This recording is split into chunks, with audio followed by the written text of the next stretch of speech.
I do it. It's just us. Yeah. It's just us.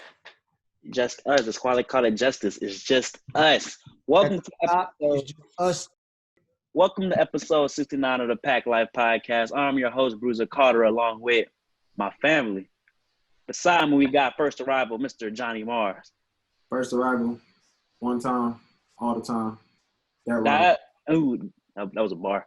Diagonal, we got my brother, Carter. Cut the on time, all the time. Since when? Yeah. Ever. He never on time. Why y'all worry about the cap? It's not about the cap. It's about the bar. Rappers cap all the time. So don't try to question me. Mm-hmm. And last but not least, we got my cousin, Jamal Adams. What's going on, people? What's going on? Go Hawks. We about to get busy today. Gentlemen, how are you guys doing? I'm doing fantastic. I don't know about y'all.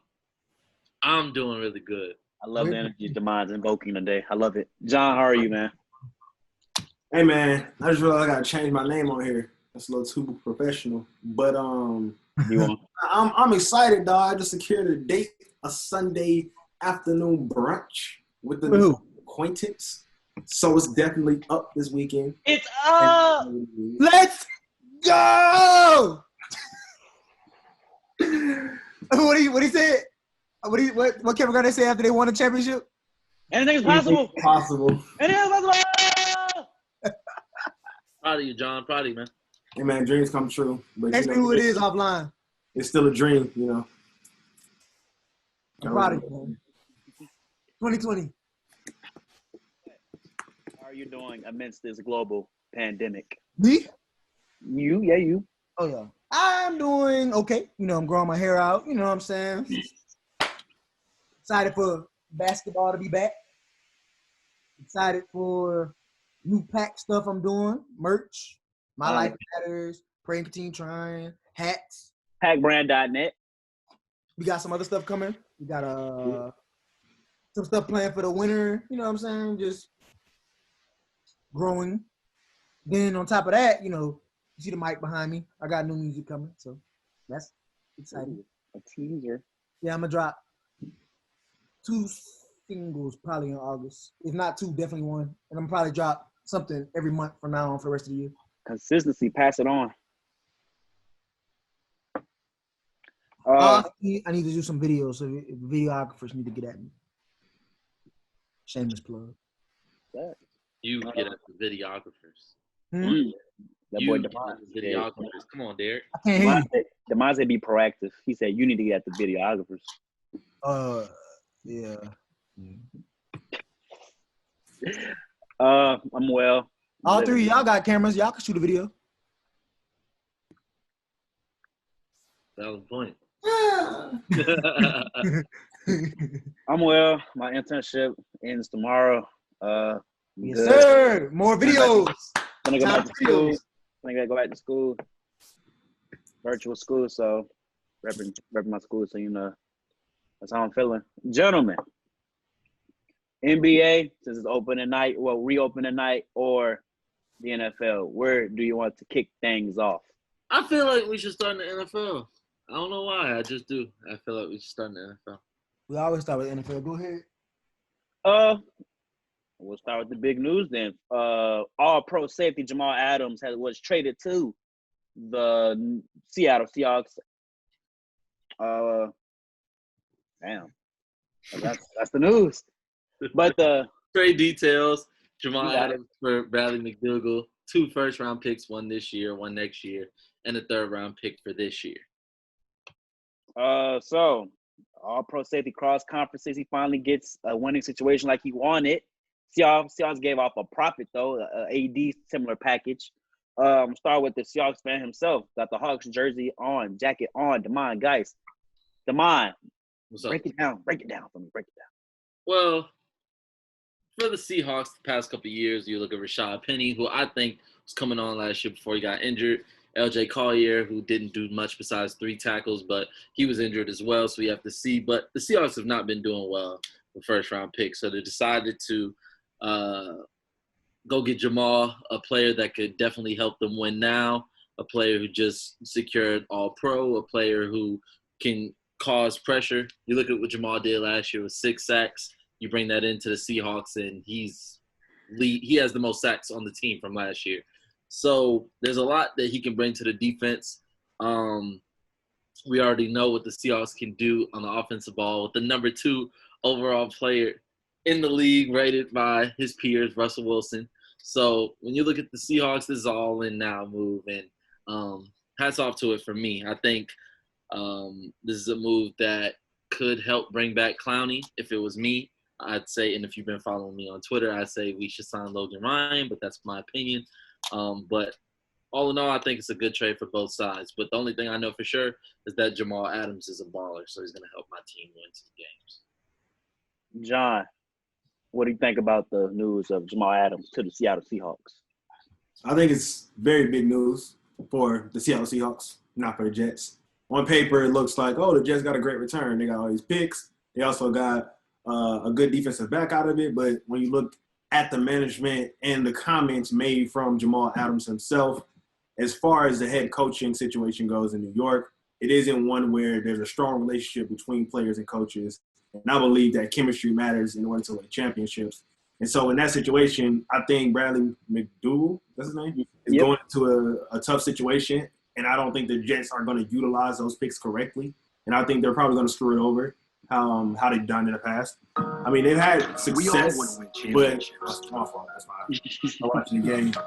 But I think they've had success in the past, like with some picks and lucked up. But I don't think this is going to be one of those times. I think they're in a very turbulent situation. But I'm excited for the Seahawks. Like, everybody kind of is a Seahawks fan because of Russell Wilson. And, I think they're going to be in a position to actually go to the NFC Championship and maybe the Super Bowl. So Good job. Okay. Hey, do you agree with that assertion that Jamal Adams makes the Seattle Seahawks an instant conference championship contender? Contender, sure, but Demond see that poster behind him. We always gonna be in the running. We always gonna be in the running. But that's not the point. Jamal Adams, I'm a LSU guy. I think he's the best safeties other than Tyron to walk out of LSU and in the LSU. So he'll be impact. I think he's the best safety they're gonna have since Chancellor and Earl Thomas. And honestly, he could be better than them. And his ceiling is he's only 24. You know what I'm saying? 25. So his ceiling can be like they weren't as good as he was like off the bat. They were good though, and they eventually they grew together. He walks in by himself, elite. No matter who plays on the other side of him, he make it easier for them. Him and Bobby Wagner together, you're gonna have a top linebacker, top 3 safety. You got corners that are okay and feasible, and Shaquille Griffin turned it up a little bit, and you got all these other linebackers. So their defense will be better. Their D-line is where they need to work. So Clowney would be ideal to bring back. Offense, Russ make the offense do what it do with or without anybody, so we didn't really worry about that part of it. So, I mean, they'll be in the playoffs for sure. I'm not even worried about that. To say I don't think that made them the favorite, but I think they still got they could shock a lot of people. I think they're like a top 3 team in the NFC for sure. I'll say this from the Jets' perspective because I do agree with you. I wanted to comment on that too. You got it. The picks for the Jets won't be good. They'll be late 20s. Yep. Or early best. Yep. So the picks won't really late 20s. They might for what they need. I guess if they're super bad and they got the first overall pick and they got their 20th pick, it's a good deal for them. But if they in the middle of the pack, like that 14 after 10, anything after 10 is just like it's not really day one beneficial. But they look like they sold on Donald. As far as McDougal, he'll probably walk in a starter potentially. They have Marcus May obviously going to start at free safety, and with the opting out, you don't know how that'll go. And then I think the Ashton Davis signing that's free safety they signed from Cal. They drafted Ashton Davis. He gonna play probably. So unless they run a 3 safety set. They had a press conference today, and Jamal was talking about Ashton Davis, and he said they got a guy over there that they drafted, and he's already a bookworm, playbook worm. So anything he needs, he knows he can call me. So that's good for him to have Jamal. Ashton Davis gonna be good. Because what he said, he was like, I know the playbook in and out, so any questions he has for me, it's pretty easy. I can help him out. So we'll see how that turns out. But Bradley McDougall, I mean, sorry to take the floor, but he was loved in Seattle for his 3 years, just balled. So he's a good player. I don't think he'll be in New York for long, but yeah. I'll say this about the Jets. I know that the picks they got, we know at Seattle, they top 18 or plus, knowing that Seattle make the playoffs almost every year with Russell Wilson as their quarterback. You said everybody won? Every year. But just like the 2 first-round picks, a third, and a player for Jamal Adams is just, you can say what you want about what the picks will be. That's still a lot. That's like the AD package of the NFL, like I said when I introduced the topic. So I think the Jets are correctly rebuilding. I think they got to rebuild that O-line for sure. I think they need to give Darnold a weapon, and I think that comes in with either potentially drafting a guy like Jamar Chase out of LSU or another star receiver that will come about this college football season if they do indeed play. Just giving Darnold some help, and I believe the defense is gonna be. It's not gonna be great, but it's not gonna be trash either because Greg Williams still know how to coach a defense. And I agree that losing Jamal Adams is not the biggest issue on that team. It's like they have other needs they need to fulfill. So shout out to the GM. I think his last name Douglas. I don't know his name, but getting that haul for Jamal Adams is incredible, especially since you were just recently hired. So shout out to him. How do you guys feel about Le'Veon Bell's tweet about Jamal Adams? I can read. I'm gonna read the tweet before I'm gonna let you go to mine. Go ahead. Le'Veon Bell tweeted, "People do all the hooting and hollering to get you brought in just to leave. LOL. Like, people are weird, yo. The internet got these dudes doing whatever for attention. Even when they tell you shit, they don't believe themselves." So, and Le'Veon Bell wasn't. Cursing. You said what? Get you cursing. That's what he said in the tweet. Oh, that's a quote. That's a quote. Anyway, and Bell said a fan was like, "You mad?" And Bell responded and said, "I'm not mad. I'm just motivated." So, how do you guys feel about players recruiting players, but end up leaving the team anyway? He recruited him into a bad situation, and it wasn't. He didn't. Ultimately, nobody can make you do anything. Right. So you decided to come there. You left the Steelers. You left a decent situation for a terrible situation. You didn't do your due diligence before you went there. You went for the most money they could give you. As far, bro, if you playing for the money, you shouldn't care. If you playing for the money, who cares where you play? You just want the money. And I get it. People are like that. But if you care about being in a good situation and actually getting PT and getting usage, you should did your due diligence on that. And the Jets is a terrible organization from damn near top to bottom. So, I mean, when I look at it, I think Le'Veon is frustrated in everything that goes on with that situation. And it's just kind of like, I know last year was his first year, but it just seems like every time something comes up with the Jets, in particular, it's Le'Veon complaining about a situation. Jamal has to do now what's best for him.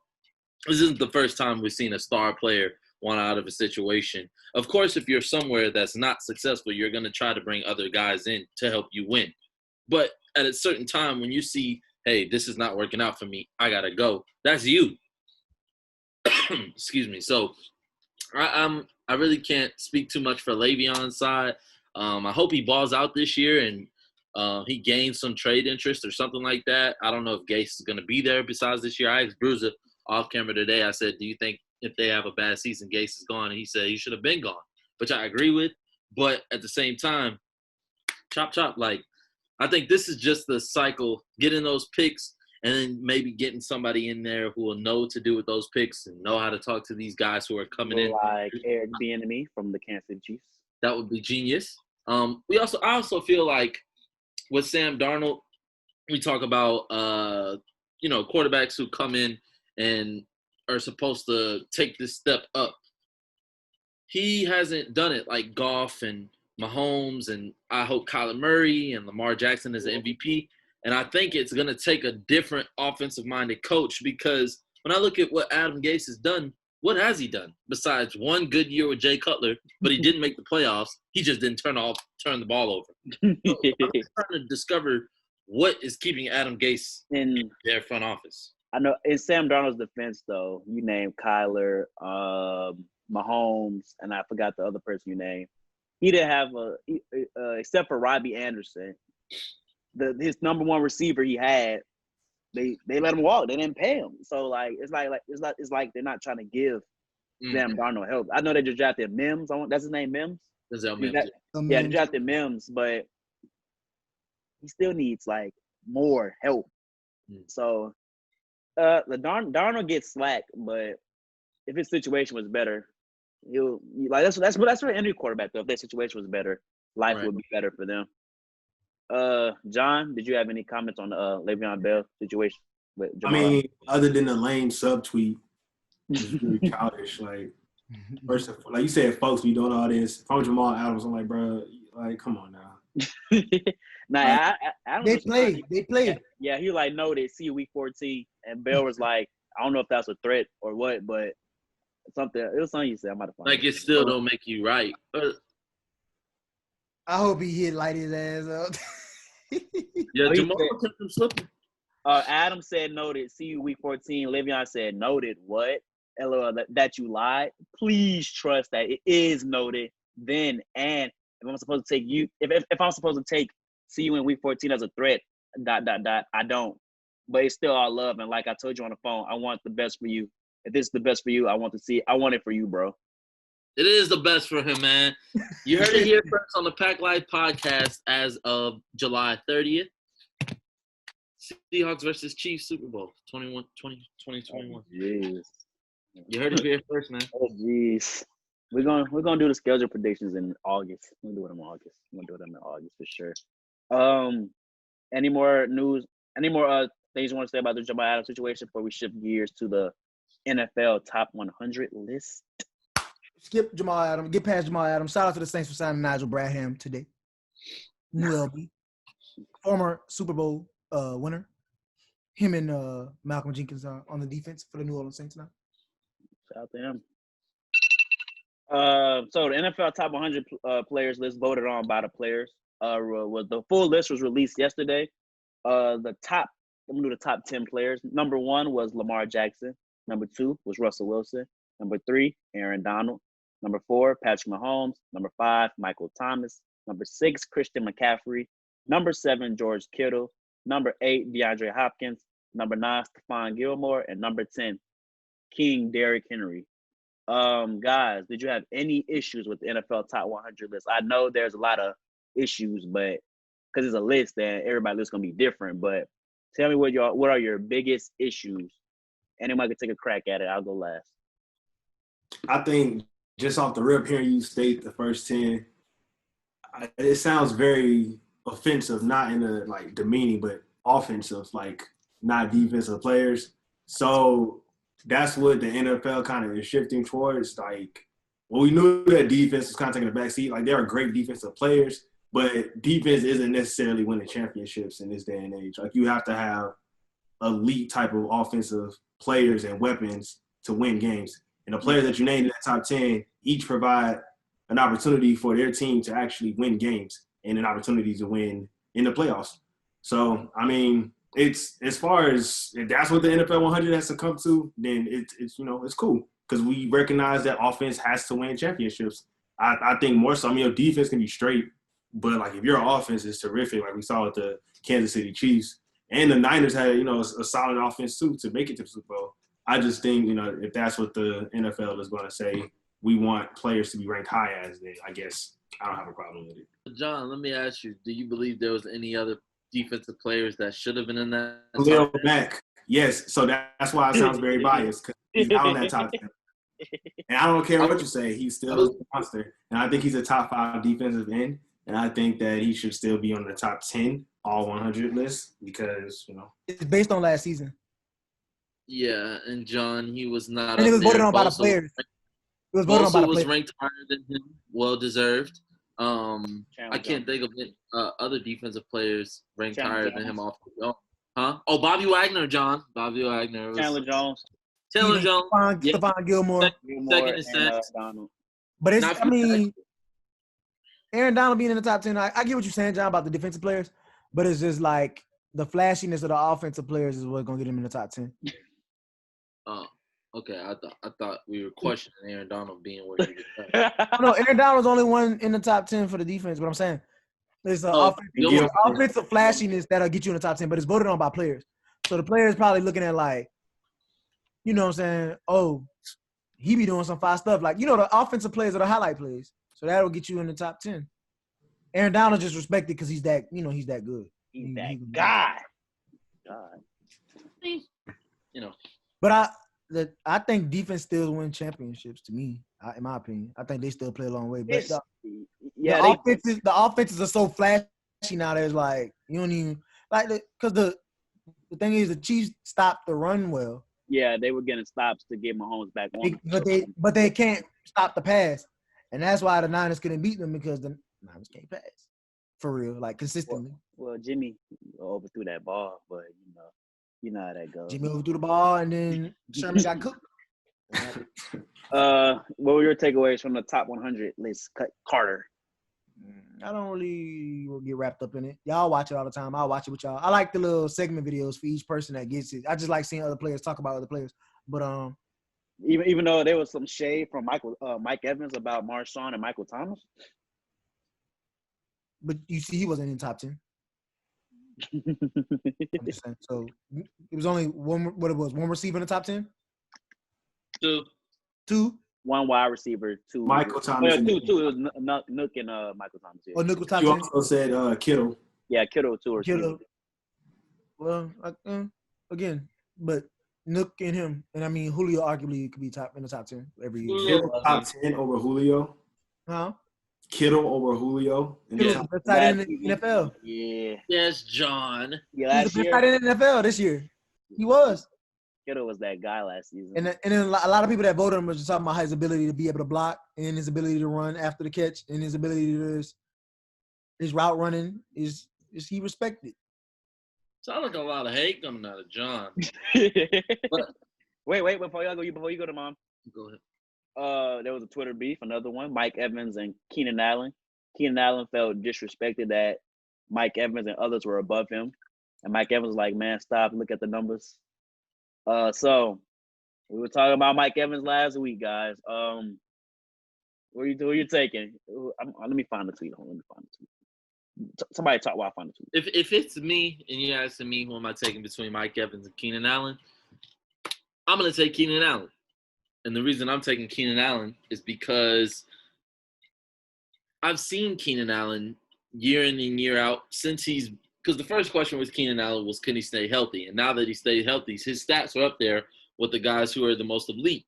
I've also seen him do it on a team that was, yes, the 5th seed, but they beat the Chiefs and they could have been the 1 seed. They made it to the divisional round. I've seen Keenan Allen have success as the number 1 on a winning team. I haven't seen that out of Mike Evans yet.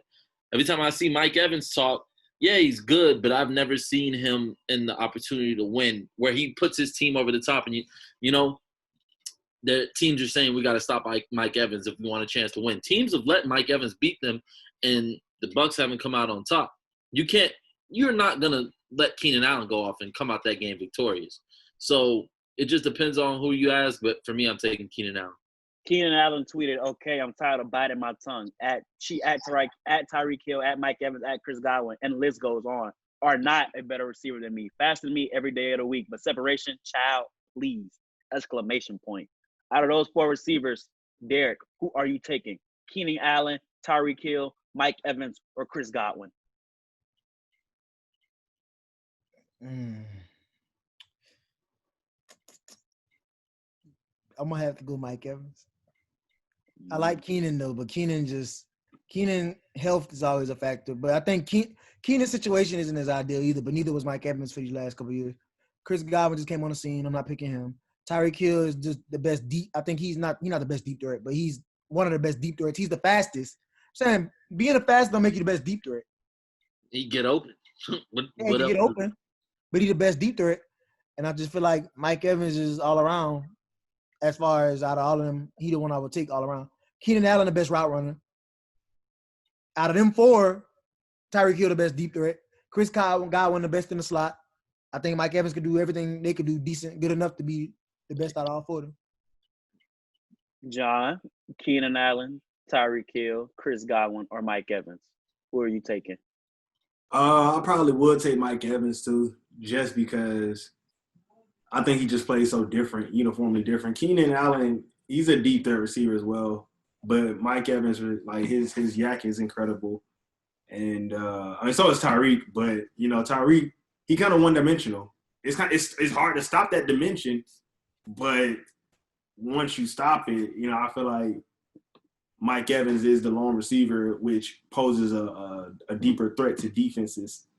And I think that's the most important thing when trying to figure out who is going to be the best receiver. Which one of these receivers, as a defensive coordinator, do you feel like is just ridiculously hard to plan for? And I think that's Mike Evans because he's very physical, he's fast, and he's going to catch it most of the time, and he's going to run and get a lot of yards afterwards. So. Okay. Oh, they're just interesting to see. Finally, these receivers aren't holding their tongue anymore. They talk, saying who the best, who not the best. I like it. I like that energy. Hopefully, if they have a season, I won't see it because the Bucks and Chargers do play this season. So that'll be nice to watch. Damon, back to the NFL Top 100 list. What were your biggest issues or takeaways with the list? Well, I'm gonna stay on top 10 because that's where we are. It's a whole lot that you could get from this list. Basically, how the criteria is made, I found out today, and I've been watching the show for 10 years since it came on, but it's voted before the playoffs, even though they put some clips and stuff in there. But knowing that, I would say that Lamar deserved the number one. Of course, there aren't 3 players better than Patrick Mahomes after what he just did, being down double digits in all of his playoff games and winning by double digits in all of his playoff games, winning the Super Bowl MVP and such. So when I look at Mahomes, there's not 3 guys better than him. But based off the season, he did miss his time. We know how respected Aaron Donald is. My guy, Russell Wilson, he's coming for MVP next year. But this year they decided to give it to Lamar, and I think he deserved it. So I don't really have no problems with how the list was formulated towards the top 10. But I did learn on Twitter that the Lamar hate is real. And I don't know why. You don't want a baller. I know he's yet to. You don't want us leading that. I know he's yet to win the playoff. I'm not leading it. I don't say things like, oh, he doesn't deserve number one. He definitely deserved it. He had the best season. But as far as talent, Lamar's talent isn't in question. He just needs to win the big game. Gotcha. I didn't really have an issue with the top 10. I just thought that when they announced that Mahomes was 4, I thought the top 5 list would be Lamar Jackson, Patrick Mahomes, Aaron Donald, Russell Wilson, Michael Thomas. So I was shocked that they put Mahomes 4th. Maybe, and they put Russell 2nd. What if the players are looking at it as, bruh, if you give Russell Mahomes talent, Mahomes weapons, then Russell will have a ring as well. Because we haven't seen Mahomes without a surplus of weapons. So, but I can't knock him on that either because that's his situation. But I'm saying, if you give Russell the Kansas City Chiefs weapons, boy, sheesh, that's all I'm gonna say. Damon, I thought also fine. Before we move on out of the NFL Top 100, I know you had issues with the quarterbacks that were listed. I did. Your man walking to him, Carson Wentz was not on the list, but Josh Allen and Kyler Murray were. Come on, express your displeasure to me. Come on, I'm here for you, man. Okay, so just for the viewers, this was the list. Number 1, Lamar Jackson. 2, Russell Wilson. 3, Mahomes. 4, Breeze. 5, Brady. 6, Rodgers. 7, Deshaun Watson. Now, for that list, I don't have a problem for any of those guys. Even Brady, a little bit, but, the GOAT being as he is, you can have that debate for him.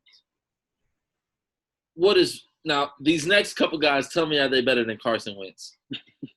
Jimmy Garoppolo. And I'm a Jimmy G fan. Yes. Not better than Carson Wentz. Last season. Say it. You say it with your chest, John. Let them know. Dak Prescott. We know how I feel about this. Won the division with tremendously less. You don't think Dak had a better season than Carson? Really was stupid. They averaged 40 yards a game. Oh, they did? And what did they do? You talk about players. The team effort. What did he do? He lost to the Jets, John. You just said this last week that it's a team sport. and now you're using the counter argument that I use talking And about Carson to justify him being trash. And Carson elevated his team with GameStop employees. What are you talking to me with? I'm talking to you about an individual performance, about a rank on a list, and why they should be ranked that way. Because Dak Prescott and his team averaged 400 yards, and passing, he averaged over 300. And So I think that's reason. you know that what the players did when they took all this into consideration is how you win, correct? Nobody cares if you beat the Dolphins. What are you doing against the Eagles in division games? Has Dak on his ACL? Losing.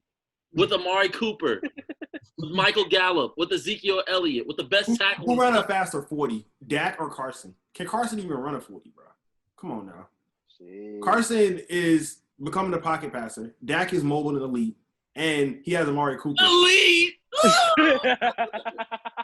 Elite! John, stop it. What are you talking about?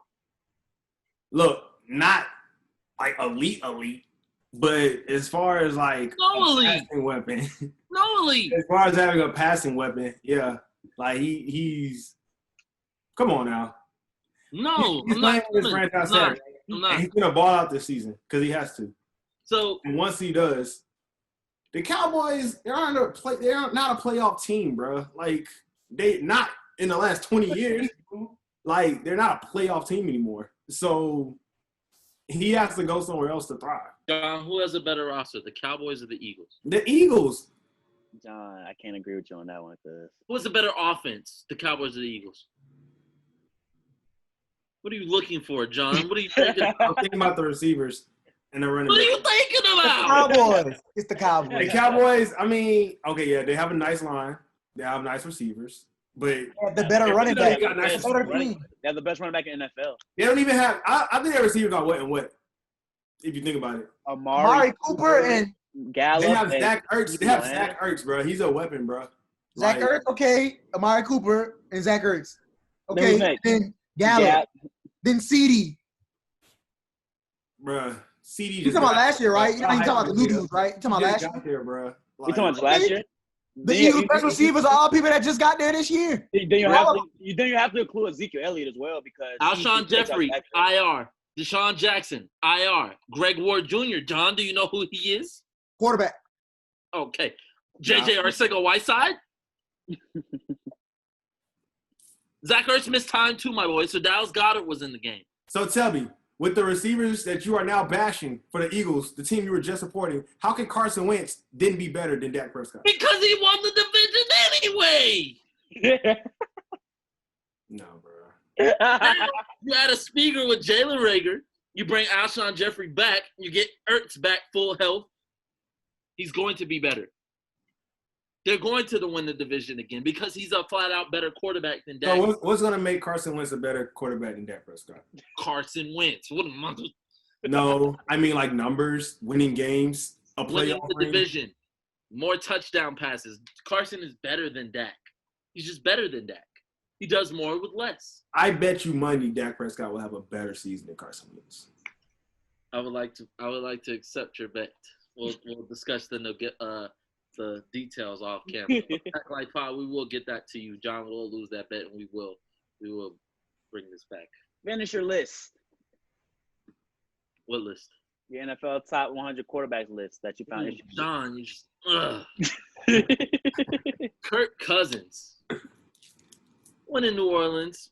He's the first guy to ever beat a 13-3 team on a wild card weekend. So I got to give Kirk Cousins credit. We can talk about that. We can talk about that. Ryan Tannehill? Better than Carson Wentz? I can't. If it's about playoffs, though, right? Did they beat the Ravens? Come on now. They did, and they did beat the GOAT, Tom Brady. And he was balling when he took over that Titans team. You got to admit that he was. So did he not have a top 10 player on his team? Carson does too. I'm just messing with you, bro. Relax. But you can't do that because he took over a bad situation. When Mariota was the quarterback of the Tennessee Titans, they were not winning the best with the top 10 player on their team. They weren't giving Henry 25 carries a game. That's Marcus Mariota's fault? Let me fact check that. Bro, they still had to throw the ball to win. Okay. So Josh Allen is better than Carson Wentz? That was blasphemous. That was crazy. That was crazy. I know we've all seen Josh Allen highlight tape, the overthrows and the. Your mic muted. I might be muted the whole time. Yeah, I muted because you was watching the game. Oh, Josh Allen made the playoffs though. His defense made the playoffs, and Carson did make the playoffs. Hey, Carson Wentz better than Josh Allen. The Carson Wentz Dak debate, I think. Ooh, that's my first time this episode. My bad. Carson Wentz and Dak Prescott debate, I think they wasn't what. I'm not gonna lie. We ain't going back. We not. I think they wasn't what. It ain't nothing to argue about with me because I don't really care about either of them. I just think they wasn't what. They both what me. They both. I don't even know they in my top 10, to be honest. So put them where you want. Or they at the end of my top 10. Before we move on off of this NFL, you heard me. Before we move on for this NFL Top 100 list, do you guys have any more issues, any more questions regarding this NFL? I don't care about top 100 list. John, players in the top 15, so I'm chilling.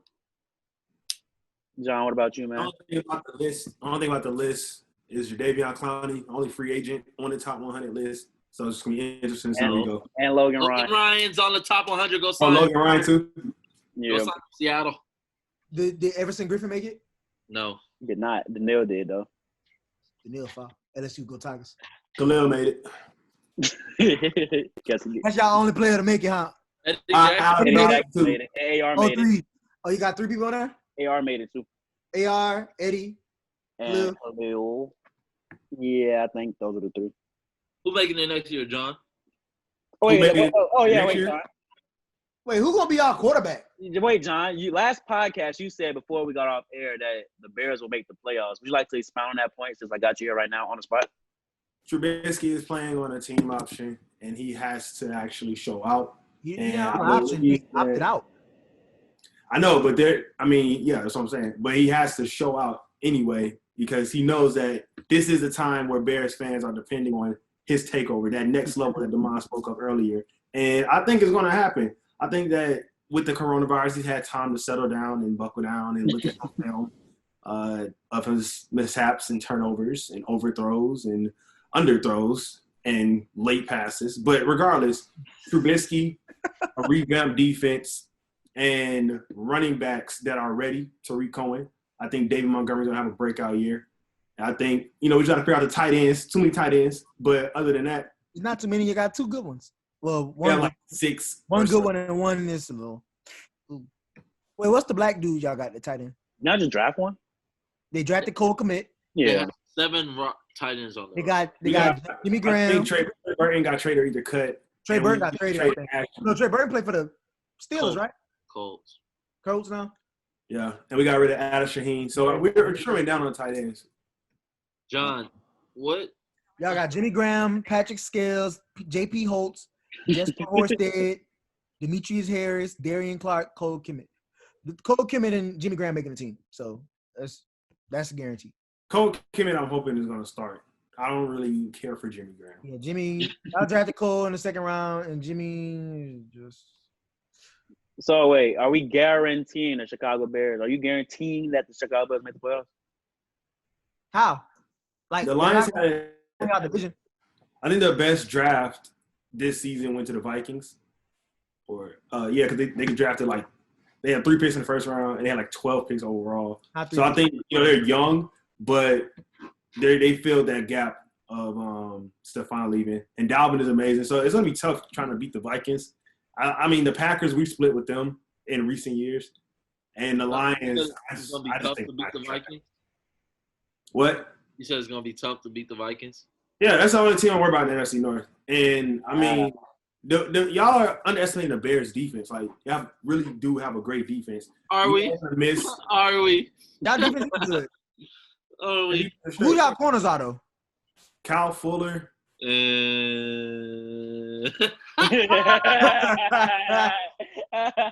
Corners. I'm trying to think if Prince left. Prince Amukamara? No, it's not Prince. Bears cornerbacks. I think he's gone. Sherrick McManus, Buster Skrine, Kyle Fuller, Artie Burns, Kevin Tolliver II. Go Tigers. Xavier Crawford, Duke Shelley, Michael Joseph, Steven Denmark, Rashad Fant, Jalen Johnson is the one y'all just drafted in the second round from John, you know what I just heard? What? Safety help all game. All game. Our safety straight. I ain't gonna cap, bro. It look like Artie Burns is gonna probably end up getting that starting job. Buster's straight, but he typically played a slot. But he getting kind of old, so he 31 years old. And then y'all got that boy y'all drafted, Jalen Johnson from Utah, is supposed to be solid. Yeah. I think y'all drafted him. Did y'all draft him before Christian Fulton? I think y'all did. I think we got Christian. No, y'all passed on. No. Oh, boy, I was gonna get excited. I was gonna say, I think Christian played for Minnesota, right? He played for the Titans. Titans cornerbacks. And Minnesota had 2 first-round picks in the draft, John. Titans. While Cut looks that up, as we get ready for a potential season with the NFL and during this ongoing pandemic. Yes, I picked him before Christian Fulton. The NFLPA announced that players can opt out of the season due to fear of coronavirus or their health or family health, etc. So we've seen in a recent week, last week, a ton of players, that's hyperbole, but a ton of players opting out, especially from New England Patriots. I think six of them, opted out of the season, including Marcus Cannon, their starting right tackle, Dante Hightower, Patrick Chung. Starting middle linebacker. Patrick Chung, starting strong safety. Yep. So I'm not slandering none of them because, of course, health is more important than any of this. So shout out to them, 100% for sure. But from an NFL standpoint, take a deeper look at New England. After they signed Cam and things were looking up for them to potentially compete for the division, but they lost a ton on defense, and they're starting right tackle. You know how hard it is to replace an offensive lineman. Trevor Lawrence started trending on Twitter as a result, saying that people are saying that the Patriots are tanking basically to get Trevor Lawrence. How do you guys feel about NFL players opting out, and how do you feel about the New England Patriots situation with their players opting out as well? Their star players. I think. Oh, go ahead. Go ahead. With the Patriots, I think. Well, every NFL team, I think the conversation was there of, hey, you guys have family, this, that, the third. So for COVID reasons, if you're not, if you are on the fence, there's no problem with sitting out. I think Belichick may have put a little bit more emphasis on it. They can see what they have in Cam. There's no guarantee that they're going to get a top pick in tanking anyway. We thought the Dolphins were going to get the number 1 pick after week 1 last year. And then they traded Minka, and then we definitely thought that. And then they still ended up with, I think, a pick outside of the top 4. They picked 2 out of 4. Number 6. So when you look at that, I just think more emphasis may have been put on it for them to sit out. As far as players go for sitting out, I have no problem with it. It's a real-world situation. This is not a game. COVID is not a game. A lot of people have speculated that the NFL is next for a shutdown or they don't believe that it's going to work. I've personally said that the NFL has enough resources to make a bubble happen. I would like to see it, but it doesn't look that way. So we'll see what happens. But I have no problem with players, sitting out this year. I'm all for it. Johnny Mars.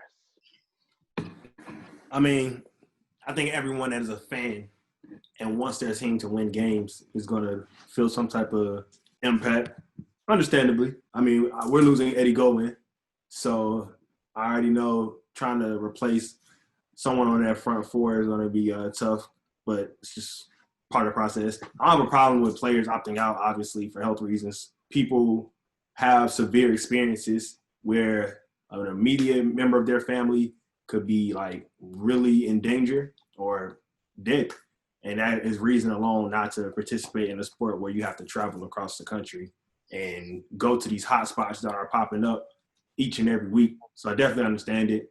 I think Damon is right with, the Patriots situation. All those players, I don't think it's coincident that they have the most players in a season where people are not even sure how they're going to finish at the end of the year with Brady gone. So that's just kind of where I'm at with it. I think more players are going to opt out in the upcoming weeks. I think the NFL probably won't even finish its season with how the MLB is going right now. And I know that's a topic, but, we just got to see what happens. Yeah, going on in MLB, bro. I believe it wasn't the Mariners and the Marlins, Marlins Yeah, and the Marlins and who? Yankees, they Phillies. canceled their game. Phillies. Oh, Marlins and Marlins. Phillies. The Marlins got canceled, and the Phillies in New York game got postponed because somebody had it there too, or something like that. It was multiple people too. It wasn't just one player. So just I feel like it's a matter of when it'll shut down. The NBA is talking about they're going to do another bubble with their players for the 2021 season. best league in the world. But I don't like it. I got season tickets. I just don't. I think they can do it. I just don't think The NBA is gonna always be able to do it. The NBA But- won't stop. this bubble the NBA is doing is just for like 8 games in postseason. They were definitely nobody's gonna have an 82-game season in another bubble. They definitely have to shorten the games. But 58. then The game's going to get shortened anyway because the new season will always start in December now. It's a setback. So now that it's the season set back, they can look at different scheduling protocols. They talk about ending divisions. They're not doing – because NBA divisions really don't matter. So then when they end the NBA divisions, that gives a chance for a team like Seattle, a city like Seattle to get a team because nobody has a division. Everybody just plays everybody twice or 3 times. So but that's I feel like the issue is like I don't think the players will be willing to sacrifice again. they'll be willing to sacrifice because you're getting paid. But no, that's just like the NFL people. They're giving up their paychecks. Different is they're getting paid, but they want them to travel. The NBA you'll be in an all expense paid in a bubble in Orlando again, probably. Same location, same protocol, same rules. Either you're gonna play or you're not gonna play. You can opt out. It's an option for that. But I know, and that's that's the issue. I feel like more players will opt out. They're not going to do a 58-game season for like Ain't 5 nothing months. to do though. What you Yeah, got what? to do? You getting paid to hoop. Like this is your life. Why would you not participate? and it's gonna still be the same protocol, bro. The same 58-game season probably be shortened to like 3-4 months. I just don't think players will be willing to sacrifice it again. Some won't. If you got young kids, I can see it. But for people that's LeBron can FaceTime his kids. But you're naming stars, and I know stars drive the NBA. But I'm saying like because there's always a bench. You need a bench to play. You need somebody to fulfill those I think roles. the NBA got this. Everything they got going, their money is guaranteed. They letting them opt out. NBA is so progressive, bro. They'll make it work. They might even switch a location or have it where you could bring your family into the bubble. What's wrong with that? We'll see. I just don't know. It's crazy. It's crazy. I want to go back to NFL real quick to Joey Bosa for a 5-year, $135 million extension, $102 million guaranteed. Shout out to Joey Bosa after the Myles Garrett contract. The OU boy gets paid. Who's next on the list, Damon? Do you know? Danielle Hunter already got paid. I think TJ Watt could be in the pipeline as far as pass rushers to get paid next, as far as that elite level. Yeah. Could be TJ Watt. Shaq Barrett is playing on the franchise tag. I think the Buccaneers want him to go ahead and show that he can double up that type of production. But with everything they want to do with Brady and bring in more guys to win, I don't think they can pay a pass rusher to that amount, that level. So we'll have to see. But good for Joey Bosa, man. I think his brother's definitely going to be his brother's definitely in that position to get one. Somebody was saying that there's always rumors going on in NFL. People were saying that the Bosa brothers could be teaming up. Nah, that's 100% dead unless the 49ers let Nick walk, and that's dead. So, I think, of course, the other Bosa is in the pipeline, but pass rushers are where it's at. They are the second highest position right now as far as terms of these contracts being given out in annual per season average. So, yeah, man, you got a pass rusher, you in position to win some games. Chase Young is next. I already know his impact going to be crazy. The recognition is already there. They call him the greatest prospect ever and stuff like that, and comparing him to LT. So, but hey, he's a dog, and I like how it's kind of reminiscent to Zion coming in because think about it. You think about the video that the top NFL players released. He was on there, the only rookie on there. It was just cool to see how they are already accepting them into that top player role, because he is that for the Redskins already as far as what he's bringing in. Football team. Right. My bad. Washington football team, Chase Young. He like that. I said he's gonna be the best player out of that draft class. I still stand on that. I know Isaiah Simmons could do it all, but being a pass rusher is where is that. That's true. Yeah. Any more NFL news before we shift gears to the NBA? I think we're all good. Before we shift gears to the NBA, I have to tease you guys. Got some college football news. So, John, Notre Dame will play in the ACC football conference.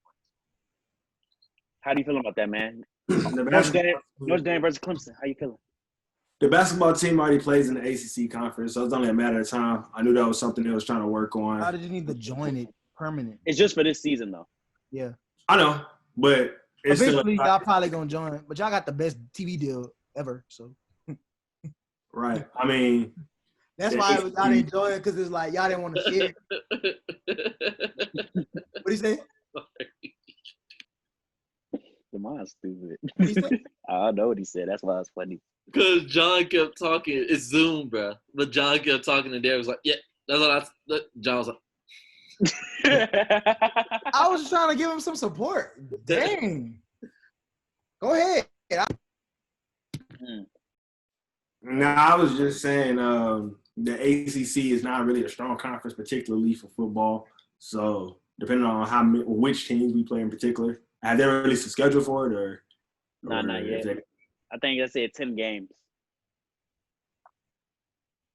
That's every team wants. Yeah, that's similar. Not for us to really show what we're made of. I said it was. He said it's time for us to really show what we're made of. All y'all gotta do is win every game and just lose to a Clemson, and y'all show that y'all actually are good. But if y'all lose anybody else, we're gonna beat Trevor Lawrence. Put a stamp on that. Well, speaking of that, there was a report that big college football names may potentially sit out, and it was true when Virginia Tech cornerback Caleb Fairley, a projected first-round pick, opted out of the season. Say he would spend the year training for the NFL draft.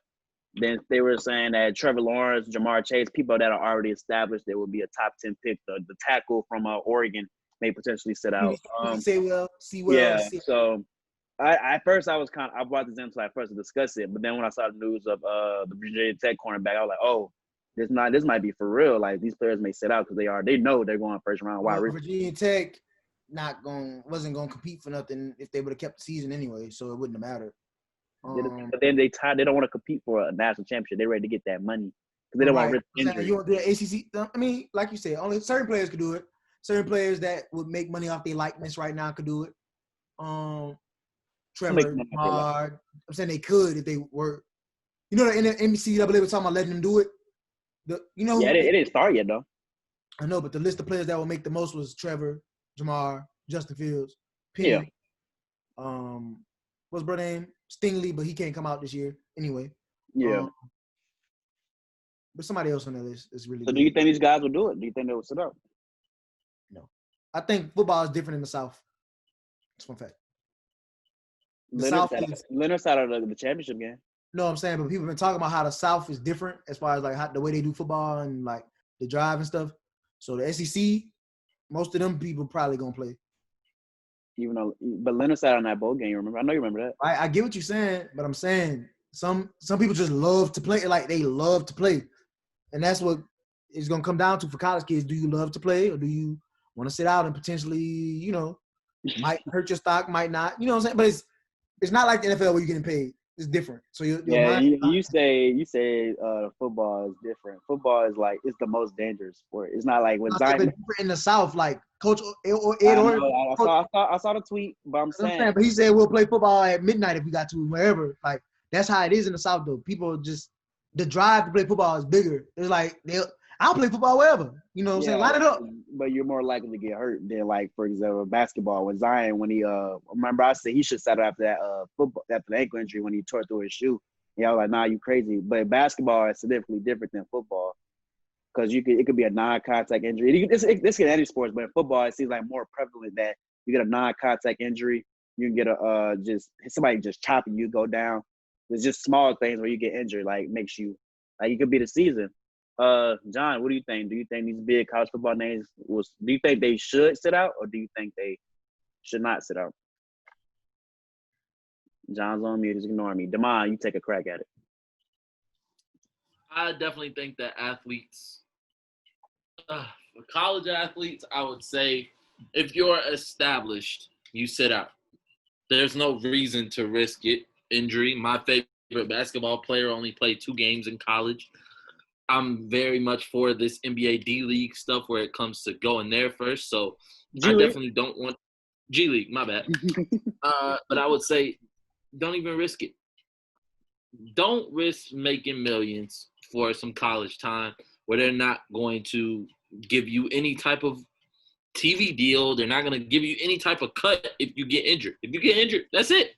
Then you can't go to the league. I don't know how you're going to be supported. So don't risk something for yourself that they wouldn't risk for you. That makes sense? I feel you, big dog. Some people playing for their livelihood, bro. People got to play. People are playing college football for their livelihood.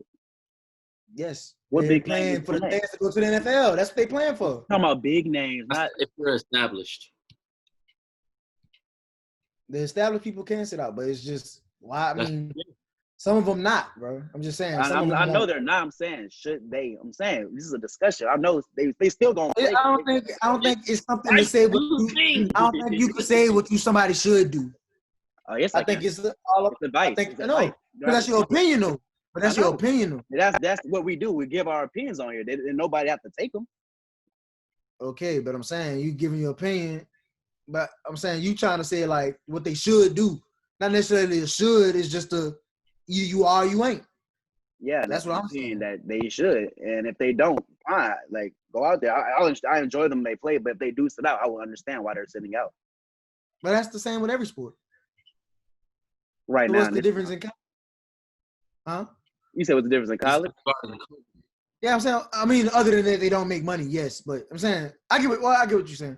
You're saying for the fact that they're gonna make money off you, you're not gonna make no money. But they're really not gonna make no money for real because I don't think fans gonna be able to come into none of them games. Well, they still got TV deals. And right. Other ways of avenue that NCAA creates money, auctions of jerseys, stuff like that. Yep. So, but we know people that's trying to play to get in the NFL. So them people gonna play. Yeah, I know for them. Yeah, I was just talking about for the established people. That's what I was saying. Tell them one more time, boo. Established. John, what you got to say, man? Yeah, see. I mean, the established players of college football, some people want to get better. You play D1 football to get better. And if that's the case, I don't feel like there's any other better training than real life playing itself to make you a better star. And if that's the case, then sure, they should go out there and play. But if you feel like you got it and you think the NFL team is going to take a chance on you and it's possible to sit out the year and then enter the draft like you're saying these players or some of them will do, then I don't have a problem with it necessarily. But at the end of the day, it comes down to, again, I said your experiences with COVID, your experiences in general, and if you feel like in your best interest for your family, because some people play football for their family because their family is in such a turmoil condition, like they gotta get them out of it. So, and some people also play football just to get that break from reality because their life could be hell itself. And so playing football is a way for them to keep their mind at ease. So, it really does depend on what each person is going through. Now, I see what they're saying. You can't really say should necessarily, but once you look at it from just a general perspective, if you're a star player, should you sit out? I think the answer is yes, because if you're not going to get paid and you can preserve your body and still go pro, it kind of sounds like the best option. So, they were saying Trevor Lawrence was the next Tom Brady coming out of after like his first college football game. Like, like some of these guys are just Trevor was established after one season. Jamal was established after one season. Like, I played against him, so you know what I'm saying. I seen it. He like that. He is that good. Derek was right. I say it's similar to like with the professional sports, but the only difference is the money they're making. I was just saying, If they play, I would love to see them play. Of course, they're stars, but if they don't play, I'll understand it. Like it's just as simple as that. But with if they play, we know who winning that national championship. All right. Who win that natty ball? Who win that Trevor natty? Lawrence and the boys, man. Travis Etienne and the boys, man. Bro, what's up with you and Clemson? Is that your team, bro? No, that's the point. It's just Ooh, boy. Just saying, bro. It shouldn't be common knowledge that the best player is gonna win. They don't have the best players. They have the best player, Oh, but they don't have the best team. they had the best quarterback. Okay. How are you excluding Bama? Like, the Bama boys coming back. Matt Jones. They won't be good. Should I stop disregarding Notre Dame too, John? Bama and Notre Dame are not on the same level. What? Bama not gonna be all. Bama not even winning the SEC. So Yeah, Bama's not even. Yeah, LSU winning the SEC. it'll be if it ain't us, it'll be Auburn or Georgia. It won't be Bama this year. Bama got good receivers. That quarterback play, I'm not hyped for it. You crazy? Yeah, you don't even sound too confident, John. You asking me, but you ain't giving me nothing. If LSU What is not Bama? win, if LSU not win, it's gonna be Bama. I mean, I like Clemson though. I like what Florida and Georgia doing. I like what Auburn doing. But I think, and then John said, "Is LSU winning like it was on some like I'm acting crazy?" Nah, but on some hating though, because it sounds like John got it figured out. Like Bama. LSU got a whole best receiver coming back, best corner coming back. You disrespect. Safety was slept on coming back. You say I'm hating? I said you disrespecting them on the low. I ain't no Bama. I said they got Devontae Smith. No. They got you said no. Jalen Waddle. You said LSU is not Auburn or UGA. That was disrespectful. Auburn just be Alabama. Auburn team coming back, except Derek Brown and your boy. Those are major pieces. Arlen Davidson. Those are major pieces. Okay. If it's not LSU, it's Bama. That's all I'm gonna say. I think you still tooting up the wrong horn, Bruiser. I don't know how. What made you think they're not? Like, what makes you think they're not gonna be good? They lost to Auburn because Matt Jones threw 2 pick sixes like in the red zone. Like he messed up, but they were in position to score. It just football happens. Messed up again. You go, boy. I think y'all receiving core, the LSU receiving core is probably my favorite receiving core, like this season upcoming. Other than it'll probably be some Pac-12 team that shows out, but like Jamar Chase and Terrace Marshall, I like those receivers, and I think. And Alabama got the second best. I mess with Bama because of my girl, a Bama fan, but Bama.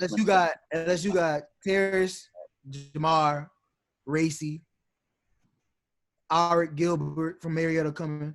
And you act like the Iron Bowl is not a rivalry game. Anything can happen. It is a rivalry game, but I think Bama's dead. I do agree that the dynasty's over. I do agree with that. But I think if LSU don't make it, it's obviously Bama. UGA always folds against.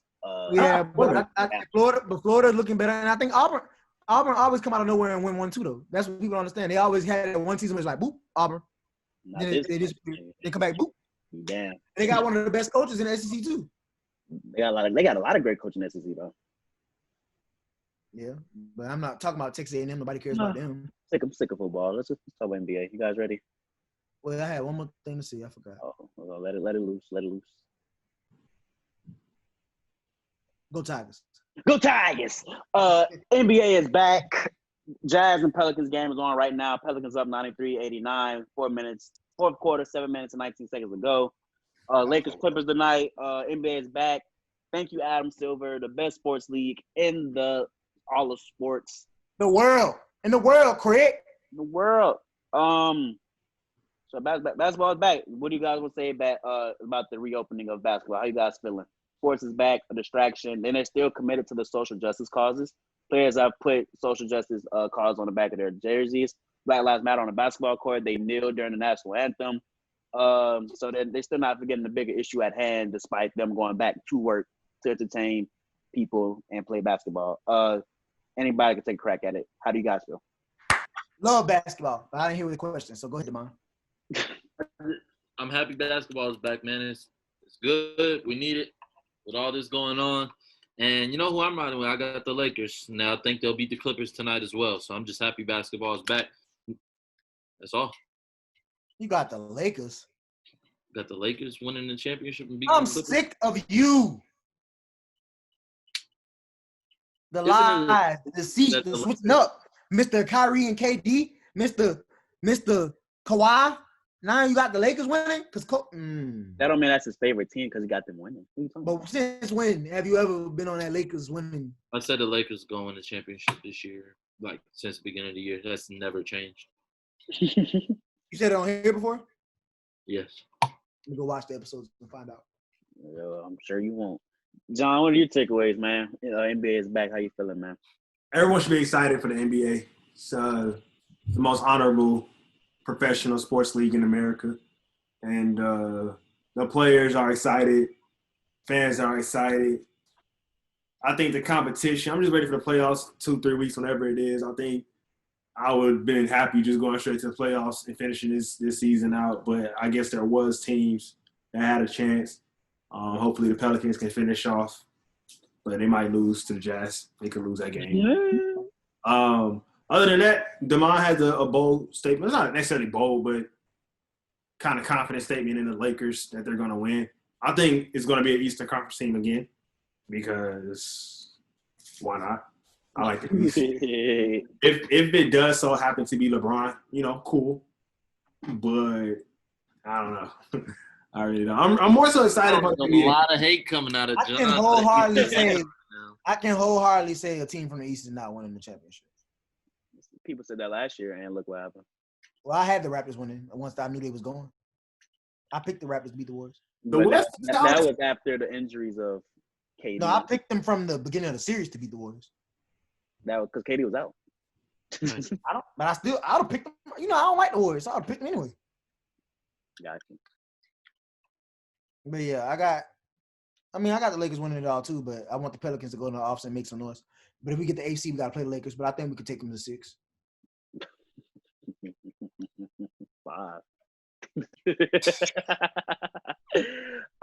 Some basketball news. Shout out to Kyrie Irving, who sets up a $1.5 million fund for WNBA players who elect to set out for the season. Shout out to Kyrie. I think he's top 3 off court. Nah, just the real one. That's all that matters. His off court ventures are like top 3. The New York Knicks signed Tom Thibodeau to be their new head coach. I don't know how long this will last because the Knicks are such a terrible organization. Shout out to Tibbs. I'm glad he got a job. I felt like he was a good coach, even though he demands a lot out of his players. But just don't kill LaMelo, Tibbs. Yeah, that Knicks organization is just. They're not getting LaMelo, but it's funny how every time a good player is about to, come in the league or hit the free agent. Going to New York? Yeah. We'll find out in October if it's the cap or fact. All I know is Julius Randle get ready to play about 40 minutes a game, my boy. 48. You're gonna play the full 48. They got a lot of young players, so it's gonna be interesting. Bobby Portis, Dennis Smith, Kevin Knox, Julius Randle. I think some of them are gonna be FAs. Them boys do suicides every practice. That boy give it up like one. I don't know. I mean, you look at the Knicks, they're 12th in the East, and you look at the bottom half of the Eastern Conference and those coaches, and you look because the Magic are 8th, and you look and you think, okay, Tom Thibodeau, he's a coach. I think he's a +10 turnaround win type of coach, where this team is gonna win 10 games more than they did last year. Is he though, John? Yes, he is. They can win more games, and they'll still be 20 wins. It'll make a difference. What? No. Where was Tibbs last? Was it Minnesota? Timberwolves. And what did he do with Cat's talent? It doesn't matter. When was the last time he was in the Eastern Conference as a coach? He took him to the playoffs, I want to say, in 2018. They took him to the offs. Yeah, he did. But they had Jimmy Butler. Jimmy and Cat. What, did he? Yeah, he did. They got swept by the Warriors. Yeah, they got swept by Golden State. He did. But I think Tom Thibodeau is a difference maker. And the Knicks, they were solid this year. They just kind of fell off. Like Ollie. the beginning, yeah. They just fell off. And that's most teams. But with great coaching and consistency, they should be strong. Oh my God. Derek ain't never been nowhere before. But I'm more so excited for the draft. I think LaMelo coming in this season will be – well, not this season, but like next season is going to be a highlight because he's one of those players where he's kind of like a mystery. You really don't know if he's a bust or if he's going to be elite because his high school stats are amazing. They really are. LaMelo will not be a bust. You won't be a bust. Talking during the game, boy. Nobody trying to hear that. What? And then you have the number 1 pick, probably. And then you got Anthony Edwards probably going to the Warriors if they get the number 1 pick. Wiseman, he got a lot of talent coming in. Yeah, no, it's going to be a very athletic draft. So actually, that's the draft is in October, kind of awkward, but they're saying the players are kind of having struggles trying to condition because it's new. So we'll see how it goes. But NBA is back. Biggest news. Yep. Lakers won't win. Sorry. John, you said the team he's going. Can you put a name on it? John, last week you said the Lakers. You said the Lakers won't win. He said a team from the East. So can you put a name on it? My mind changes every week and every day. Say what? He said his mind changed every week and every day. So last week don't matter. I mean, Eastern Conference team, for some odd reason. You did say Bucks. You said Bucks and Celtics. So I should have just let you say what you were going to say because you probably was going to say somebody else. But the final prediction. I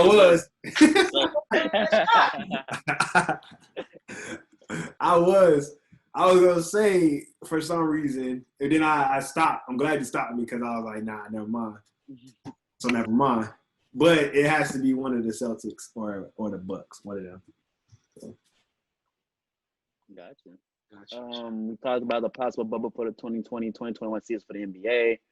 I want to shout out to WNBA players who walked off the court during the national anthem. I heard different Twitter posts saying that they didn't walk off; they just walked up before it played. But even then, them doing that gesture in itself is just incredible in my eyes. And the WNBA players doing more than the NBA players, in my opinion.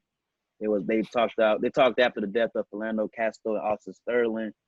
And they got Breonna Taylor and other women victims of police brutality on the back of their jerseys. And Maya Moore, of course, got shout out Maya Moore, what she did, gave up her season to help a man who was wrongfully convicted, got out of jail. So I just wanted to shout out to the WNBA. I know there's a lot of jokes and they don't get a lot of love because it's different from how the men play it and just misogyny. But I want to shout out the WNBA players. Yeah, for sure. The WNBA, I think, will just generally, I mean, it's Black women playing sports and Black women, majority. Black women generally Yeah. are like, more supportive and just kind of, really with the causes. And I think that spirit kind of permeates in the WNBA culture. But also, like, they don't get paid that much. The average WNBA salary is like $70,000, $80,000. Now, I think that within itself is a reason to, like, have a bigger platform. Because when you're a millionaire and you're faced with, rich problems, I guess, your mind tends to not care about the little person no more. But when you're making $70,000, $80,000 a year, you're still considered a little person. And you're part of almost like every other civilian. So it would make sense to be more like proactive in trying to get a message across. So that's why I think they're able to go up and beyond and set the bar because their platform is a little bit smaller. And so they feel like when they're making a statement, it ain't going to be that impactful as if like, a bigger corporation or a bigger brand of athletics. So, I mean, shout out to them. And the WNBA is becoming more popular. Like I'm even starting to like the WNBA, but it's not like, to me, it wasn't presented to me like how the NBA was. You know what I'm saying? The WNBA is cool. So I'm excited to see the first pick, Sarah, I can't pronounce her last name, Lewis Out of Oregon, right? Yeah, and she's the NCAA W women, basketball leader in triple doubles, like ever. Like that's exciting. So I do want to see how that translates to the WNBA. She plays for New York right now. She played for New York. She almost had a triple double yesterday. Yeah, she played the number 2 pick yesterday, I think. Yeah, they went head to head, and she carried them that game. I think she went crazy. Yeah, she had trying to find it. Time. Trying to find it. I can't find it. While you find it, is there any more sports news before I give it to Carter? Well, good, man. But yeah, shout out praise, man. Come to my Seahawks. It's been a surreal week sports wise for me. When your team trades for one of the best players in the sport, you don't stop talking about it. Do you ever? It's basketball season. You don't stop talking about it. It's basketball, boy. Basketball is back. So exciting. Did you find it? Almost there. Just wait a second. LaShawn McCoy signed with the Tampa Bay Buccaneers on a 1-year deal. And Bleacher Report seems to be a notification saying that their offense is loaded. Like LaShawn McCoy had a great season last year. Nah, but remember when folks said that, oh, yeah, when LaShawn McCoy went to the Chiefs, he's a starter now. And Damian Williams' value dropped. I was like, bro. Yeah, he's going to do a lot. And then Damian Williams went for 126 and 2 touchdowns in the bowl. In the bowl. Well, Damian is set to opt out this season. Yeah, he's opting out. Tucker Clyde Edwards-Helaire talked to mine. I thought you said you had something. Hey, fantasy owners, Clyde Edwards-Helaire, is he trending towards round 1? Could it be you who picks Clyde Edwards-Helaire? Hey, he certainly has one of the best last names out there. Oh, for sure. Mahomes Edwards-Helaire, touchdown. Yannick Ngakoue he's officially holding out. He has not arrived at the start of training camp and made a trade request. And they also said that Dalvin Cook has told the Vikings he is not going to report. So he came in for his COVID test though. Did good job. I say Yannick Ngakoue. He played for the Jaguars, defensive end. Yannick Ngakoue. Yep. Vic Beasley finally reported to camp for the Tennessee Titans. Yeah, that boy was about to get them fine start adding up. Patrick Mahomes wrote down or taking notes the note emoji after he was number 4 on the NFL top 100 list. But Mahomes said he fed up for the disrespect. I mean, Lamar had a better year than him. Did so. I guess he didn't really feel the Aaron Donald and Russell Wilson. Russell is just, I think Pierce. He's a likable player, bro. Like, if it's voted by peers, like Russell Wilson is gonna get the top 5 now. When hasn't he been top 10? Oh yeah, this is first time cracking the top 10. Did you know? For real? Facts. His highest is 11. His high was 11, I think. Oh wow, he's number 2. So the first time ever this career, he's number 2. That's maybe Lamar made first time though. Yo, Lamar first time on list number 1, first time ever. Maybe it was because of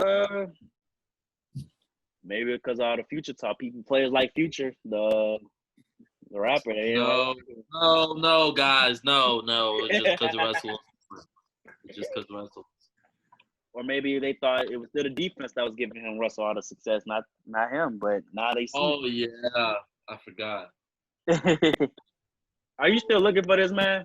Yes, bro. Can't find it. What are you trying to look at her stat line? It was a crazy stat line.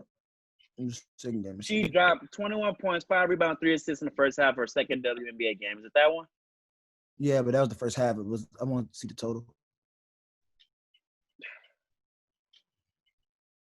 Her name like something Lin Q. Sabrina, that's what they call her. Sabrina Lin something.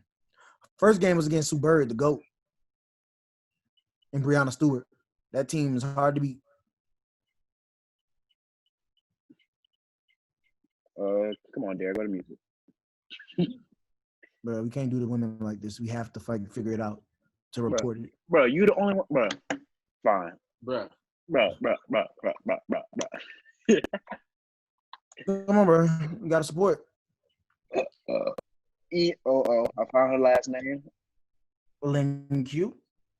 Leon is school. Bunch of that up. Terrible. They lost this game.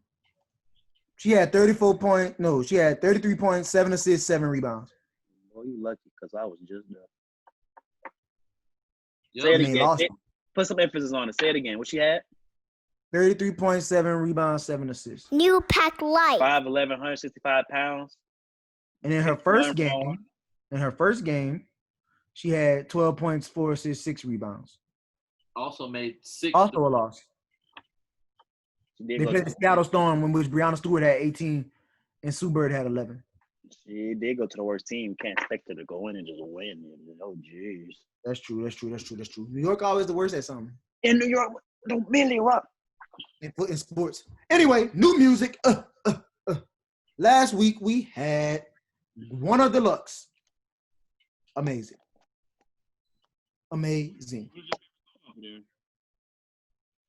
Sun came out. Then I dropped top. Messing with thoughts. Can't say the rest because it's not nice.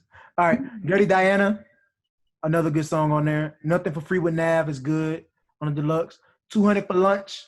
Wanna Flow. Street Sweeper with Future. One Watch with Young Thug. Derek, I hate to cut you off, but there's under a minute left in this game. I'm allowing you to get a reaction. Oh, yeah. I got to tune in. All right. I'll come back when I finish. All right. Well, I'm coming back because they go on the timeout. All right. What else came out last week? Oh, Chase B and Don Toliver featuring Gunna Cafeteria. Woo! Yeah, that song is crazy. If you have not heard that song, and check out the video. Yeah, that song is crazy. Flo Milli dropped her EP. Okay, stop. Do you like Flo Milli? I don't listen to her, but women like her, and I'm gonna speak on new music. Yeah, my timeline was full of that. Huh? I said my timeline was full of that. They love Flo Milli. Flo Milli dropped this mixtape project called "Ho Why Is You Here." That's the name of it. Yeah, Ho Why Is You Here. Gotcha. Logic dropped No Pressure, his last album ever. How was it? Didn't listen to it. Oh, John, I thought you did. I did listen to it. It was 6 out of 10. Folklore, Taylor Swift dropped a project. 7 out of 10. You listen. I heard the song with Bon Iver. I cut it off. Yeah, I was expecting that song to be better. I was very disappointed. Yeah, is that a Cardigan song? I think it's that Cardigan song. I think it's that Cardigan song. Yeah, it's called Exile. Oh yeah, well Cardigan is fire. Yeah, new music.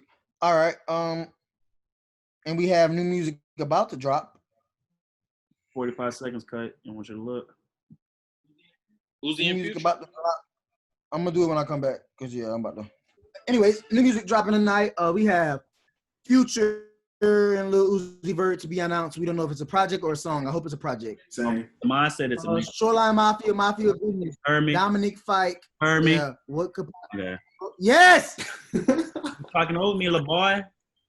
NLE Chopper featuring Lil Baby, Narrow Road, Murder Beats featuring Polo G and Ty Dolla $ign, Doors Unlocked, ASAP Ferg featuring Made in Tokyo, or T.O., however you say it, featuring Nicki Minaj, Movie Tips, Strick, one of Young Thug's artists who actually is featured on Real in My Veins, Strick featuring Young Thug and Ty Dolla $ign, Yacht Club. I hope it's a good song. He might be. He was solid to me on his guest verse. That time Yacht Club came out. That was a banger.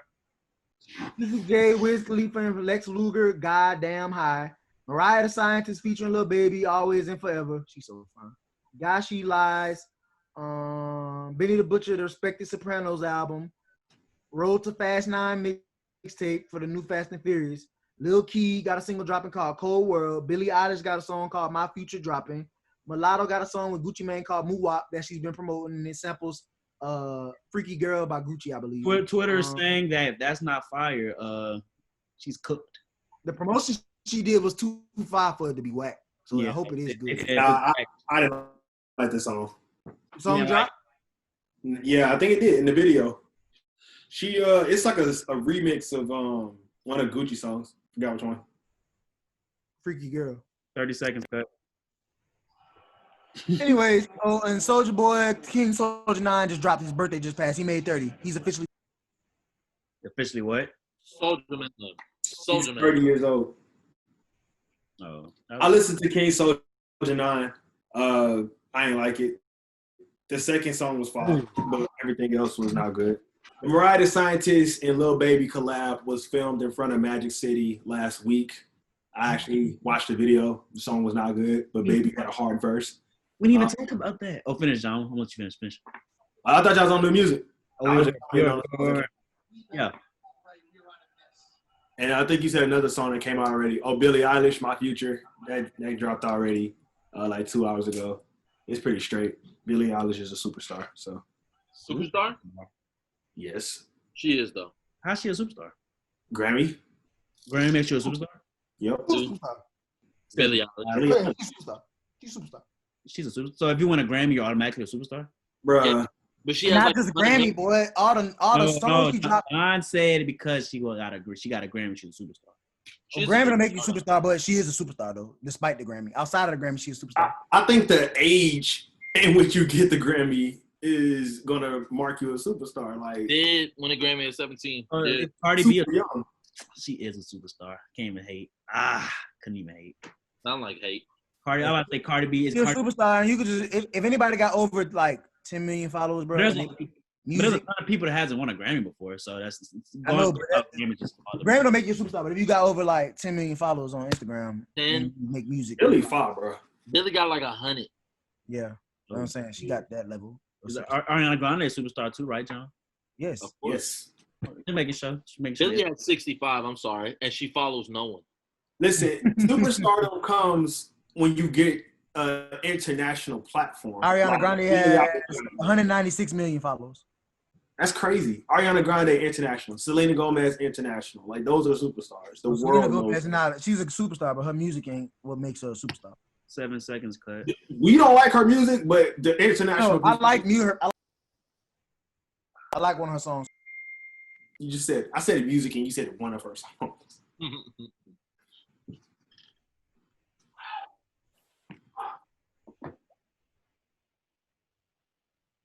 And the Pelicans have just lost the championship. Oh, I'm sorry. Regular. They lost? I told y'all what happened. Oh, man. That mean y'all out, huh? And you were disrespecting Gobert. I'll make sure to edit that because that boy, you felt the pain in that. COVID-19, he didn't run that season up. Let's see what was going on anyway. No. Yes, it would have. No. Yes, it would have. No. It was only a matter of time before somebody got affected. What are you talking about? Sound like a lot of frustration this episode. Call this episode frustration. John was hating earlier. Derek mad. Damn. Bro, I wasn't hating, bro. I think Dak does get a lot of slack, but Carson's better to Dak to me. But I see why John can argue that Dak is better. But I just think for me, Wentz is better. Bro, can y'all come on now? Hip check. He's better off of that alone. All right, guys, I got a top 5, so we get out of here and watch this Clippers Lakers game. They're finna do the national anthem and about the protest, I believe. Since the NFL did a top 100 player list, let's just do our top 5 players in the NFL. Top 5, no debating. Top 5. Dan, you already got it? My top 5, not yours. And this is no in particular order. Patrick Mahomes, and this is my favorite 5 players to watch that I will watch for the 2020 season. Patrick Mahomes, Russell Wilson, Carson Wentz, Aaron Donald, Devontae Adams. It's my top 5. Not yours. Not yours.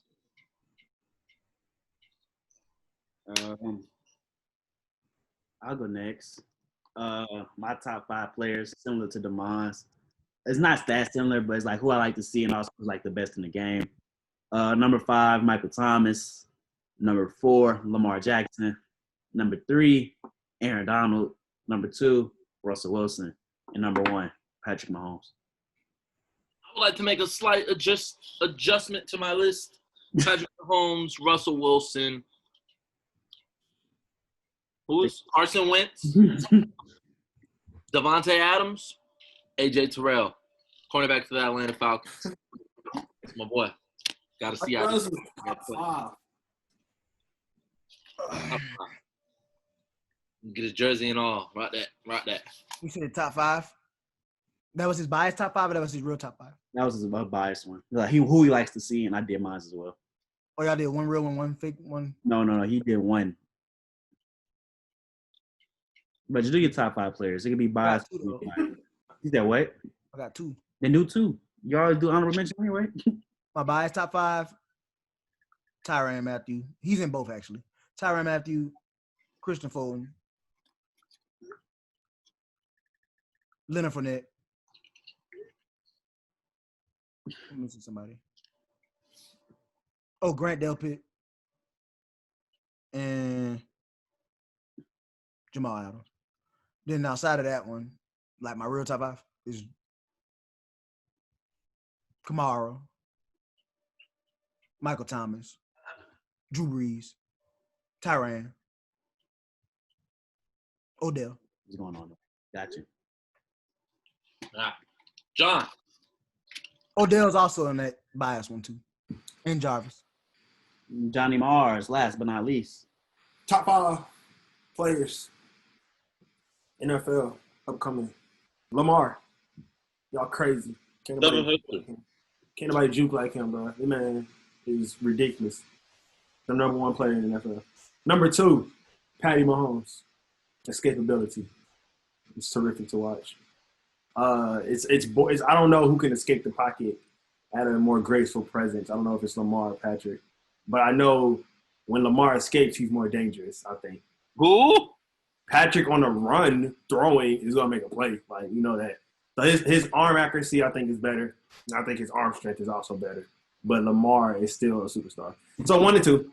3, Ezekiel Elliott. Like, come on. It's like my favorite running back. Like, he's so cool. Number 4, I would be excited to watch Hopkins. I think he's still a top 5 player. And then number 5, Mitchell Trubisky, bro. Like, we're not going to. Oh, my God. This clip is funny. I'm just playing, bro. Number 5, Aaron Donald. It's very impressive watching him get off the line. Finish my bad. I'm sorry. I'm trying to be like, Darren, I'm cutting you off. My bad. No, that's it. I just watch him get off the line. Boys, that last but not least, Big Aaron. Hey, Demond, look what I told Jason Chad. You got to read it in Cayman voice.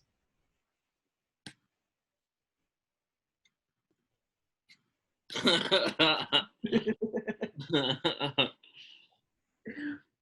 that a podcast? This game's going to kick off. I know this the most anticipated game everybody's been looking for all season. So all year. Kobe, yeah, facts. So I'm gonna let y'all leave. This is probably our shortest episode in a minute. Oh wow, look at us. It's just us 4, you know what I'm saying? But I appreciate everybody that shows up on the regular. The ops. Tough. It must be bleak RZA for your editing, because I didn't start cursing till the end when he started messing with me. I ain't start messing with you. You said you was done. No, I was talking about the game. You told me watch the game. Should have just let him lose without me noticing. I wouldn't have had nothing to say. I don't know why you thought they was gonna win anyway. Shut up, boy. New Orleans Pelicans, not the New Brandon Orleans. Ingram gave him 39 last time. What you talking about? We better than. Bubble. This is bubble. This is the new NBA. Zion played 15 minutes, bro. I'm done. I'm done with the NBA. Any restriction? How? You been sitting out for 4 months. What you need a restriction for? I told you what, man. I was gonna make a playoff. Shut up, John. Is that a podcast? Yeah, bro. I gotta go do something to make me feel better. That could have been interpreted many ways. Hey, Derek, you played your. Oh, my fault, brother. Oh, you got it. I was done. See. Hey, Derek, you played the 2K game? RZA. Yeah, I played one game. I'm down 0-1. It's a podcast. I was up by 2, and then he went on a 10-0 run. Sheesh. You play Trey, you gonna lose. You don't got nobody that can guard Jokic. I have Luka. That's all I need. D'Angelo Russell off the bench. Okay, Trey is an abuser. I'm playing abuser too. It's all good though. Why they update? Oh, you got a rookie. You got a. Before we go. You want me to give him a badge, or you know what you want? I want Dimer with Kobe. No, I want I want a relentless finisher with Kobe. Kobe won something? Rookie of the year. All team first. All team. But I'm talking about Luka. Not him. But I got him. What LeBron get for all NBA first team? All pro. He didn't ask for a badge. Oh. Give him I did give you a badge. I gave you a badge. You gave me a badge for assist leader. Before we go. All right. Before we go. It somehow slipped my mind. The funniest news out of this week: Lou Will visited Magic City. Magic City. That Lou Will combo, baby. Hey, you trying to get that, John? Or you still not eating meat? Oh. Hey, bro, look, if Lou Will gonna go and sacrifice his whole NBA season, I might have to go and sacrifice. Hey, that somebody posted it. This the Lou Will special. I said, damn. Bro, that don't look good. Them boys got instant marketing because of that. That's crazy. It almost made me believe he didn't go in there for the strippers. I'll go in there for the food and the strippers at this point. COVID. I'm going for the food, though. I'm saying. I'm going to try it. Wear your mask. We got Kevin Harlan and Reggie Miller. Oh, my boy, Kevin Harlan, boy. That's a GOAT. A GOAT announcer.